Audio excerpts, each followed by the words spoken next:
انہوں نے جو مجھے درخواست دی، انہوں نے کہا کہ جناب یہ رمضان میں یہ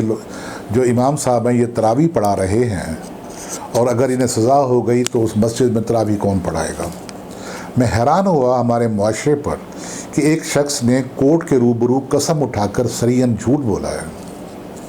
لیکن لوگ پھر بھی اسی کی حمایت کیے جا رہے ہیں کہ اسی شخص نے رات کو تراویح بھی پڑھانی ہے۔ تو میرا تو اس وقت سے اس حلف سے اعتماد ہی اٹھ گیا، اور پھر ایک لمبا سفر تھا تقریباً 35 برس کا،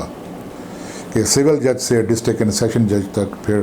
سروس ٹریبیونل میں پنجاب کے ممبر اور پھر چیئرمین۔ اس میں رہتے ہوئے میں نے لوگوں کو جب حلف پہ گواہی دیتے ہوئے دیکھا کہ ہر بار دونوں طرف سے قتل ہوا ہے تو جو پراسیکیوشن ہے، جو مقتول کے ورثاء ہیں، مقتول کے گواہ ہیں، وہ بھی گواہی دے کر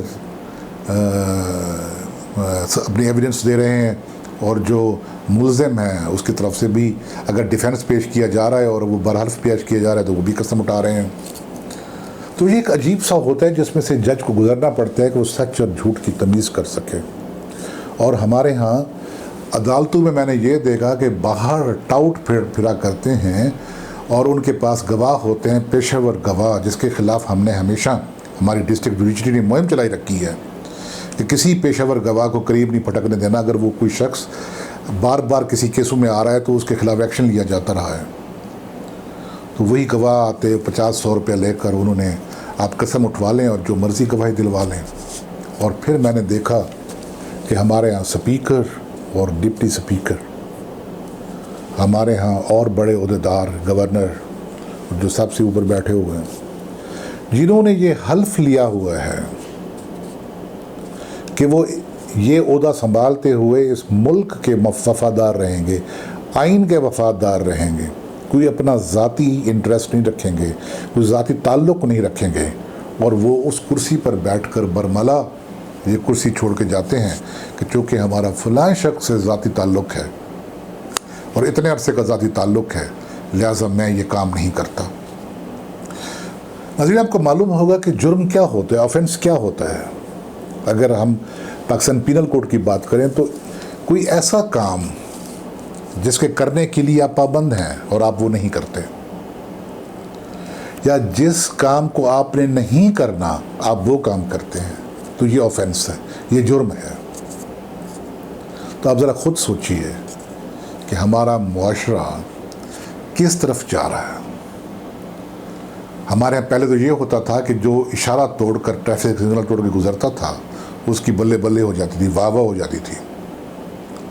اور اب یہ معاملہ ٹریفک سگنل سے کہیں آگے نکل چکا ہے۔ جب بڑے بڑے عہدوں پر بیٹھے ہوئے لوگ یہ کہیں کہ ہم قانون کو نہیں مانتے، تو میسج جو ٹرکل ڈاؤن ہوتا ہے نیچے تک، وہ کیا ہوتا ہے؟ آپ گھر سے باہر نکلیں، ایک شخص آپ کے گھر پہ کوڑا ڈال کے چلا گیا، آپ سے کہیں کہ میرے گھر کے سامنے کوڑا کیوں ڈالا ہے، تو وہ کہیں میری مرضی، میں نے ڈال دیا ہے، تم جاؤ، میں تمہاری بات نہیں مانتا۔ آپ گھر سے نکلیں اور کوئی شخص آ رہا ہے، ایک تھپڑ رسید کر دے آپ کے چہرے پر، آپ کہیں مجھے تھپڑ کیوں مارا، تو وہ کہا میں ماروں گا، جاؤ جو کرنا ہے کر لو۔ تو اگر آپ اس حلف کو بے توقیر کریں گے جو ہمارے آئین میں پرووائڈڈ ہے، تو پھر چھوڑیں اس حلف کو۔ جو بات لوگ حلف اٹھا کر، قسم اٹھا کر نہیں کرتے، تو اگر آپ حلف نہ اٹھا کر وہی کام کریں گے تو پھر کیا ہو جائے گا؟ جن لوگوں کے ہاں ضمیر ہے،